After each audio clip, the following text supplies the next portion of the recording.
안녕하십니까. 매일신문 뉴스 김민정입니다. 첫 소식입니다.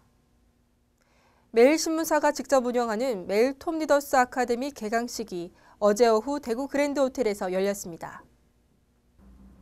매일 톱리더스 아카데미 개강식이 3일 오후 대구 그랜드 호텔에서 열렸습니다. 이날 개강식에는 여창원 매일신문사 사장의 한영사와 이상훈 편집국장의 사회로 김무겸 민주당 최고위원과 유승민 국회의원의 토크쇼 형태 대담이 이어졌습니다. 매일신문사가 직접 운영하는 톱리더스 아카데미는 앞으로 격주로 수요일마다 내노라 하는 사회 저명인들을 초청해 강의를 이어갑니다. 수강생들은 우리 사회를 대표하는 정관학계와 경제계 인사들로부터 리더가 갖추어야 할 전문 지식과 소양은 물론 조직 운영 등에 대한 노하우를 전수받을 수 있습니다.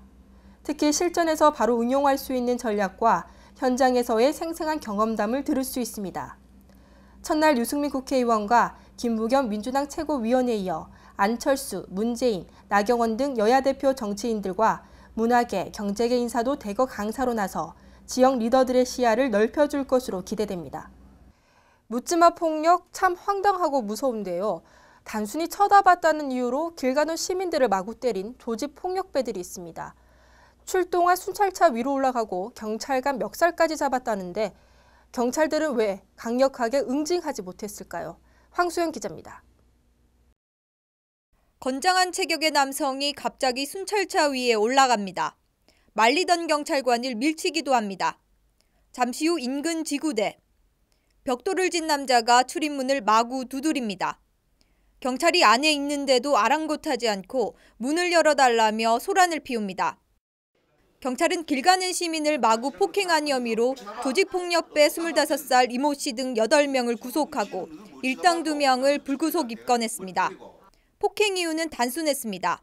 자신들이 90도로 인사하는 모습을 쳐다봤다며 시비를 걸었습니다. 피해자들은 이곳 식당까지 뒤쫓아와 식사를 하던 다른 시민들에게도 주먹을 휘둘렀습니다. 경찰도 속수무책이었습니다.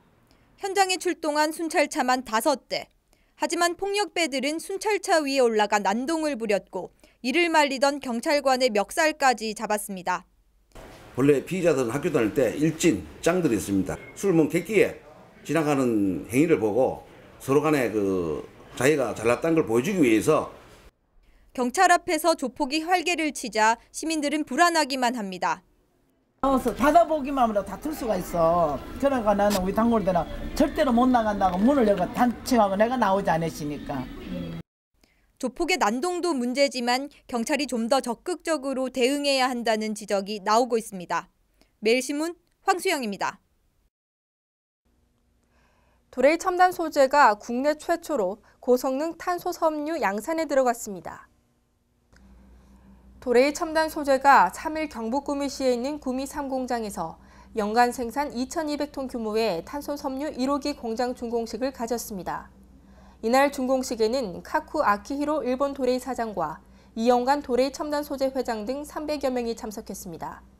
도레이 첨단 소재는 세계 탄소 섬유 시장의 40%를 점유하고 있으며 일본계 글로벌 소재 기업인 도레이가 100% 출자한 회사입니다. 탄소 섬유의 강도는 강철의 10배, 탄성률은 7배나 되지만 무게는 4분의 1에 불과해 꿈의 신소재로 불립니다. 이 가운데 고성능 탄소 섬유는 우주 항공 분야와 자동차 선박 구조 재료 등 산업용으로 두루 쓰이는 최고급 소재로 국내 생산은 이번이 처음입니다. 우리 정부가 미국의 차세대 전투기 구매를 요청한 것으로 확인됐습니다. 우리 정부가 최근 차기 전투기 사업을 위해 미국의 F-35 60대 또는 F-15 60대 구매를 요청한 것으로 확인됐습니다. 국방안보협력국은 이런 사실을 최근 의회에 통보했다고 인터넷 홈페이지에 공지했습니다.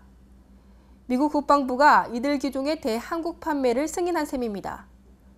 건국 이래 최대 규모의 무기 도입 계획인 FX 사업은 F4, F5 등 노후 전투기를 대체하기 위해 8조 3천억 원의 예산을 투입해 첨단 기종 60대를 외국에서 사들이는 것입니다. 우리 정부는 미국의 보잉과 로키드 마틴, 유럽 항공우주산업 등 세계 회사와 가격 협상을 벌여 6월 말까지 기종 선정 절차를 마무리할 계획입니다.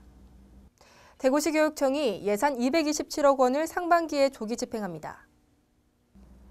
대구시 교육청은 지역경제 활성화와 재정의 역할 강화를 위해 예산을 조기 집행할 계획이라고 밝혔습니다. 대상 사업비는 조기 집행이 불가능한 인건비 등 경직성 사업비를 제외한 시설 사업비를 비롯해 25개 단위 사업으로 규모는 3,404억 원에 66%에 해당하는 2,267억 원을 상반기에 조기 집행할 계획입니다. 이응칠 정책기획관은 조기 집행은 생활 안정과 지역 경제 활성화에 기여하고 경기 둔화에 선제적으로 대응하는 효과가 있다며 이를 위해 상반기에 60% 이상의 예산을 집행할 수 있도록 경기 회복에 적극 동참할 계획이라고 말했습니다. 오늘 어제보다 더 따스한 봄 날씨가 되겠습니다. 남부지방에서는 마치 초여름 같은 날씨로 옷차림을 한결 가볍게 입고 나가셔도 좋을 것 같습니다. 대구 경북 낮 최고 기온은 23도로 어제보다 높겠습니다. 이상으로 4월 4일 매일신문 뉴스를 마치겠습니다. 시청해주신 여러분 감사합니다.